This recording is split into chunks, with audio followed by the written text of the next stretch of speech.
Welcome to Therapist Spotlight.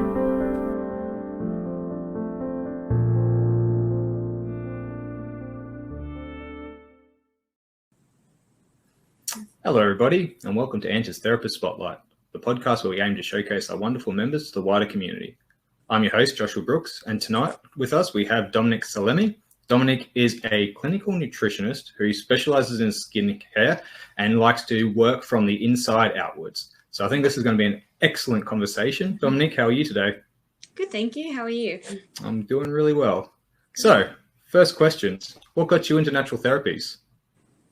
It's funny, that's a long question. I think my story is very different to a lot of people. I kind of stumbled into natural therapies almost like by default. But at the same time, I've always had an interest in natural health. I've always been interested in nutrition, but I never actually thought I'd end up working in it.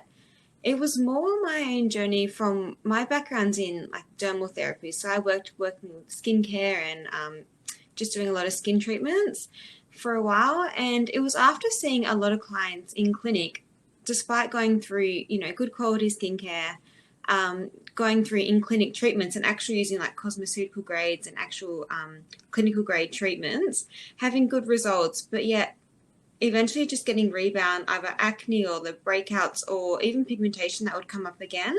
Mm-hmm. And it was like they'd have to recycle through it again. And it kind of led me to wonder, like often they'd say, I've got hormonal issues, or maybe like they'd feel like, oh, maybe I'm like it's stress related. And it kind of led me wonder like what's causing these issues, or how can we actually support the skin health deeper? So from there, I started to really learn about like holistic skin analysis and Chinese facial reading, and actually looking at the skin and skin mapping as different areas of the face actually relate to different organs of the body that might need supporting. So that area just really fascinated me, and I eventually began to learn more about nutrients to support the skin health. And then from there, I actually decided to completely dive in further. I ended up studying nutritional medicine because I wanted to know about the body as a whole. But now I use it as a really great source, as a great tool for actually helping my clients deeper, like to improve their health and their skin. Mm-hmm. So then does that mean that you still use a lot of the Chinese facial diagnostics when you're looking at your clients, or have you moved more into that sort of functional testing for nutrient deficiencies? How does that work? Yeah, I'm moving into more of the functional testing now. The Chinese, the facial mapping is more of a guide. Yeah. So it's more like, like if you've got severe acne on the like chin or jawline, that's usually a sign of like hormonal imbalance or things like that. Sometimes the areas of the skin can give an indication of what's going on internally. But I don't use that as like a complete set tool. It's more of just a guide sometimes. Yeah. And if they're having a particular flare up in that one certain area over like ongoing. Yeah. And so then what would a consultation with you look like? So say if I'm a client and I came into your office, what's a general consultation look like? I know everyone's different, but like what sort of things are you looking? What questions will we be asked? Yeah. How does that process roll? Yeah. Well, look, I would start off just I do a really holistic consultation. So I basically get a complete dietary analysis. We could do a bit of a review of systems. So firstly, I really want to know what's going on with the gut. Another huge one that's really important is the liver, your hormones. We could basically go through all your different organs in the body, as well as I want to really get a big idea about your lifestyle as well, and also what you're applying onto your skin as well topically. And just a lot of the environment to expose you around as well a lot. And basically I try to piece together everything that I can to try to work out what's going on with what's causing or treating your main concern. So the first consultation I always tell my clients is a whole lot of them talking. I just want to find out as much about them as they can. And then the follow-up, it's more, okay, here's what I think is going on based on everything that you told me. But yeah, basically it's just a really holistic, thorough consultation into almost like all the organs in their body. Yeah, wow. Yeah. And so when do you send them away for blood works or anything like that? Like, are they coming generally from your GP with those already done, or sort of that first consultation you like to get a full blood screen before you start to move on, or do you? How does that work? If they have had a recent blood screen, I would I do advise them if they can bring in whatever tests or recent blood tests they've got. If they don't have any, like that's fine, and I do recommend in their follow-up if they can get one, or just ask, because most people have had a blood test within at least the last 12 months. Or if there's clients that I've had a consult with and they haven't had one in a long time, I'll write them up for a referral to get a blood test, and that will help us further on the next one. Yeah, but it's usually if they've got it on them, or for the follow-up consultation, I do recommend they bring it in. Yeah, wonderful. And so then what's a treatment plan from yourself look like? Are you a big into fixing people's diets in terms of like dietary plans, or do you like to educate them on how to eat and what they should eat? Are you sort of more of a holistic dietary person, or are you specific? Yeah. And then how does that then influence your skin? Do you give them specific skincare to take, skincare routines? How does that work with your treatment plan and how you mix the two? Yeah, look, it does really depend, again, each client and what their main concern is. So say if I've got someone with like coming in with severe acne. Yeah. I do as well in the consultation discuss a bit like what they are doing topically, because I guess the good thing is I can give that advice of what they should be doing topically and what to kind of avoid as well, because even that in itself, there's a lot of overwhelm and noise in the whole skincare world as well that can overwhelm people. But when it comes to, I do like to look at their diet, but not necessarily, I'm not very strict on changing everything in the diet. I honestly believe small steps make the biggest changes in the long term, so small sustainable steps. But it's more what can be the biggest, like what's going on directly that's triggering that. So if someone's actually eating quite a good diet, I'm not necessarily very rigid about trying to change a lot, or that trying to change that's just the smallest possible things to get them eating healthier as well. Yeah. Yeah, definitely. So does that answer the question? I think that was a long question. No, yeah, 100%. And so then I guess, how do you, if they are eating a really good diet, okay, how do you then supplement that? Are you a big supplement person? Like, will you give them trace elements that they may not be needing, or that they may not be eating and they may be needing? Or are you more so, well, maybe this food's inflaming you, combination of both? How do you navigate that sort of space? Yeah, so when someone does have a quite good diet, so that's when I would bring in more functional testing, if I think, further testing to see if there's possibly a nutrient deficiency or if they're not absorbing something properly. Yeah. I am very much also food first, like food as a foundation first. So that's why I'm not always one to, I think a lot of people come to nutritionists and they want like a supplement. It's almost like they want that quick fix straight away. Whereas I'm still very much like, we need to look at what you're doing in your day-to-day, like your food and what you're eating overall is going to give you the best result, and making sure that's actually being absorbed properly, and making sure, the gut health is all fine. So it's all, like the digestion's working properly as well. If I do recommend, or I can say there's an obvious nutritional deficiency, then I'll definitely recommend a supplement. And again, I really try to emphasize to my clients that supplements, they should literally be supplementing. So it's a short-term thing, not necessarily, okay, I'm going to take this one pill and just stay on that forever. Like it's, whilst you're not getting enough of that in your diet, we will try to include that in your diet, but supplementing over the short term, yeah. So it kind of gets people realizing that they need to actually they can actually maintain a lot of levels from their own foods they're eating, rather than just take this for that and just go in different courses of things. Yeah, but definitely. I think that's also where the functional testing is really helpful as well. Yeah. And so when you've been talking about the organs, how do you diagnose that? Is that through the functional testing for people, or like, are you looking at glutathione levels and that sort of stuff for your liver? Like, how do you diagnose which organ may be out of harmony, and then how do you sort of go about fixing that kind of thing as well? Yeah, it's more so just depending on their symptoms they present. Yeah. So if someone's got a lot of digestive issues, I can work out a bit further, okay, how we need to support. Maybe it's the digestion that they need support.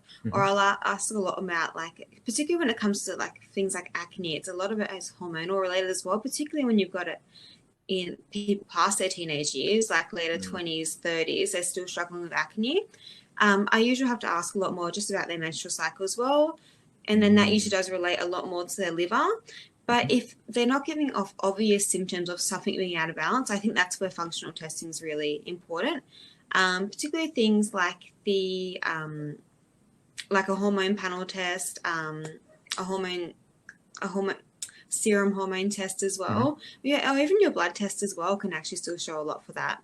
Yeah, wonderful. Yeah. And so then in terms Dutch of test, I had a mental blank. The Dutch test is another really good one. Yeah. Yeah, definitely.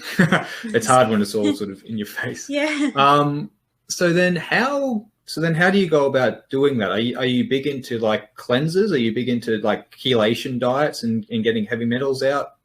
How do you approach that kind of thing? So say, for example, if my large intestine is like, I struggle a little bit with large intestine stuff, I have my whole life. Like how do you think about clearing those organs and moving them through? And then how does that relate back to the skin and what the patients are presenting with? Yeah. So I actually still believe in like gentle and less is more. So I'm not into big detoxes or anything like that or heavy cleansers. Yeah. I look at the organs as needing support. So if they're perhaps not eating something that's supporting it, like for example, if they're not eating enough good quality proteins to help support breakdown liver, if they're not eating enough or if they're relying on more teas or herbals, because unfortunately a lot of detoxes are marketed as, you know, people think of just herbal teas as a detox or not eating enough foods or just literally liquid diets. So I'm also look at the nutrients that they could be getting through food and try to incorporate them. And I really try to cleanse through whole food. So going more anti-inflammatory based, like a nice alkalizing diet. So rather than trying to stress to people what they can't have, really just trying to make the tweaks on what they can have. Quite often there is times when like we do need to completely like cut off or really, really reduce things like obvious inflammatory foods like refined sugar or like things like alcohol. If it is, you know, if we are trying to look at a short-term period to reduce that, if there are obvious like inflammation happening in the body, just to reduce that. And just I really focus on what you can add in, so what you can try to swap in. Yeah, perfect. And again, one of the biggest things I guess for skin health is like collagen and all that. So are you a big proponent of teaching people broths and bone broths and how to make that? Yeah, I do think broth definitely, but also because of how good it is for the gut health as well. So for the gut lining as well. And a lot of people that have some form of skin issues do have some form of digestive issues. So I think, bone broth is one of those good, always good to have. I have it every morning. I absolutely love it. Oh, good on you. Yeah. Better than me. I can't say I do that, but yeah, working towards it. So when you're then teaching your clients, do you go through macro, micro minerals, trace elements? How do you approach that sort of space with people? And I guess the other question that I would propose just at the moment is because it's such a hot topic, right? Like we've got heaps of people who are like, we've got to go carnivore, you got to go vegan, you got to go, you know, so there's like a bit of a war in the nutritional space at the moment with diet. How do you sort of approach that landscape with people? And have you found any problems as well? I'd like to think maybe if someone is vegan, they may have to eat some more protein or introduce protein. Like, how do you navigate that space, or how have you sort of navigated that in the past? I never put people on a diet per se. I always try to emphasize it is about whole foods. Yeah. And, you know, some people it's better 80-20. Some people go more 70-30. I say as long as we are eating predominantly whole foods and foods to support your body. If someone wants to be vegan, for example, I will try to find the best vegan sources that I can for them. If it does get to the point where they are really severely deficient, then I do if they're adamant on not having any form of animal protein, I'll try to look at a good quality supplement. But there are times where I do recommend, I say I respect like obviously your choices and I want to try to support you to continue eating how you like. But if they are really deficient, and I would just recommend like you might need to look at this even as a short term, implementing some of these foods. But again, I do believe in whole food and balanced approach for everyone. So I'm never like, you need to go keto. I don't really advocate any of those diets, to be honest. For sure. Definitely. And I guess it's kind of like the supplement thing as well. Everyone's looking for that quick fix. So they think that they can go on the latest fad diet and it'll just clear everything up. Whereas exactly. It's got to be sustainable. Definitely. And I think as well, I really look at what's going to be the easiest thing for them. Like if someone's eating quite like a highly junk food diet, I'm like, okay, we got to start really basics. Whereas if someone's already eating quite a whole food diet, it's kind of easy to just give them a few little tweaks that they can incorporate into their diet. Yeah, definitely. And then with that, so that's with the general. Do you also treat specialist problems? Like, so say for example, if people are training for a bodybuilding contest or training for a triathlon, do you see many clients with that? So you do specialist dietary changes for them, depending upon if they do get any sort of problems come up because of their training? Like, Yeah. To be honest, I don't really see too many of them now. I did used to deal with them a lot more. yeah, But now I've become a bit more specialized in more like inflammatory skin and conditions and hormones. Yeah. yeah, Otherwise, I can help them definitely when it is more, if they are concerned and they wanting to support their skin in turn, because sometimes people obviously, when they are doing intense training or they are following intense, like high protein diets, things like that, they can find a bit of breakouts of their skin. 100%. So I can help them with that, but not so much. I wouldn't necessarily do their full meal planning, macro planning, anything like that. Yeah. Yeah, definitely. So just focusing more on their skin issues, which again, we know with athletes and all that sort of stuff, they can have major breakouts because, again, like you were saying, hormone, diet, stress, everything that they're pumping their body through, it always shows up in the skin quite first, doesn't it? Yeah, it's true. So then with that other part of your business, then with the skincare, do you recommend people to get different topical applications, or like, how do you navigate that space with people? And do you have also discussing with women and that about how to wear makeup and which makeups are good and what's aggravating? Is that part of your practice as well? How does that fit so in? it is an area that I will touch up on. So for example, if I think someone's got quite bad, like if someone's having a lot of acne and they are using really heavy, like I will ask what type of makeup or how much are you wearing? Like, so if they want to wear makeup, that's totally fine. But just going from not like recommending types of non-comedogenic makeup, so not pore clogging makeups, and just different types they can apply. It's not going to be as thick on the skin. And because I have worked in this, like prior to becoming a nutritionist, worked in like skin therapies for so long, I do know quite a good range of, like I can make a recommendation on a lot of skincare ranges that I would recommend to clients. Yeah, so I do incorporate that too. If they are really struggling to find something topically for their skin, I can recommend a few cosmeceutical ranges that I'd highly recommend that I'd worked with for years, so that I trust as well. Yeah, wonderful. Awesome. And so then do you teach also with like dermal rolling or anything like that? Or is that sort of where you'd recommend a beauty therapist? Is that the kind of the way that you work with those types of skincare routines? Yeah, so like dermal rolling, I do advocate, like it is definitely a very effective treatment, but I would probably recommend a clinic that has them. Like I'd recommend to go to a clinic and have that treatment done. Yeah, for sure. And is that the same sort of thing if people are coming to you with like skin tags or moles or anything like that? You make the correct recommendation to move them onto a specialist or a dermatologist, that kind of thing? As far as getting the treatment removed, I'd recommend them to like a clinic that could do that for them. But again, I'll just help them with their internal health, basically. Yeah. And so then does moles and skin tags and stuff, is that an internal process, or is it just from the sun, or how does that sort of work, have you found in your clinical practice? Something I'm just a bit interested in. Yeah, look, with a lot of moles and skin tag, it is more of an external thing. If they have got any like thing going on internally, we can always work with that. But when it comes to treating those, it is pretty much that can only really be done externally. Yeah. Oh, wonderful. Yeah. And so then I guess I just say, what's your opinion on sort of like dry brushing, oiling your skin, just those sort of basic skincare routines? Can you just, I mean, again, for myself as well, just, what's sort of like your basic skincare routine you would say for people sort of listening, and what have you found in your practice? Dry brushing, I think, is actually good. It has its benefits. It's just like naturally exfoliating the skin. It's good for the lymphatics. Oil on the skin, though, it's funny. It does depend on the skin type. So I think there has been, unfortunately, like mismarketing out there. A lot of people, like there was a trend a few years ago where coconut oil just got so popular, and people were using it for their hair, their skin. Now it is definitely beneficial for your hair, but I wouldn't recommend putting just any oils on skin types. A lot of oils, surprisingly, are very comedogenic.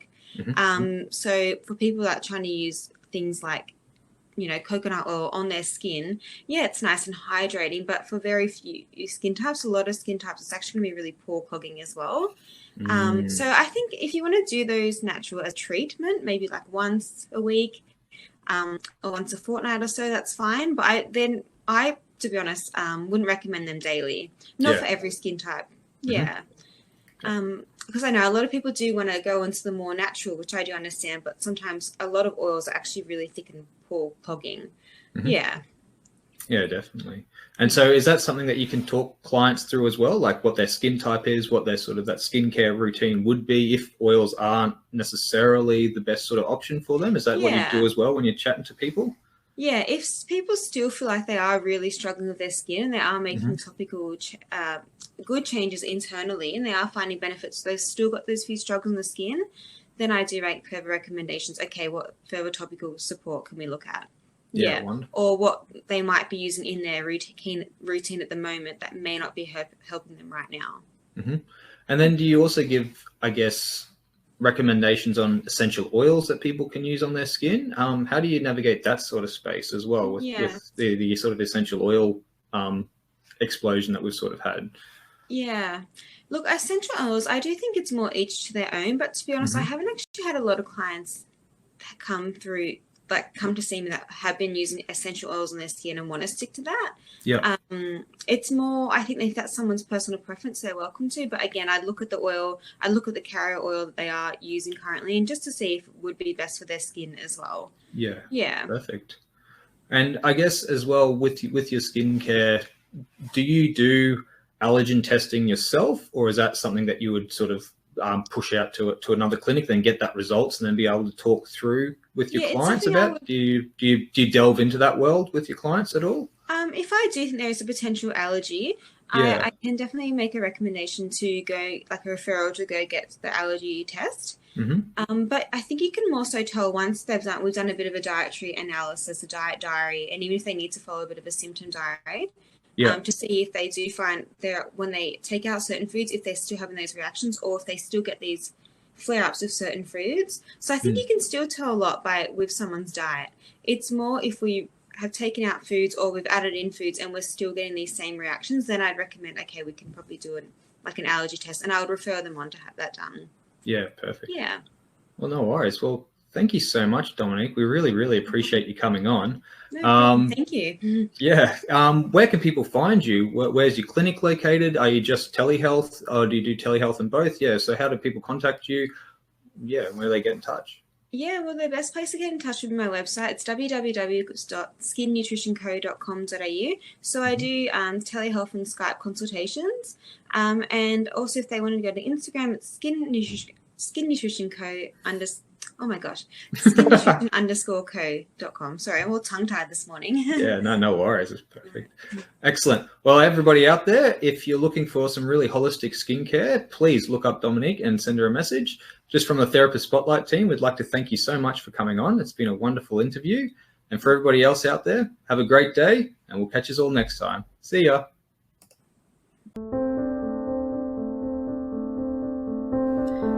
Thank you for listening to Therapist Spotlight. If you would like to know more about ANTA, visit us at www.anta.com.au.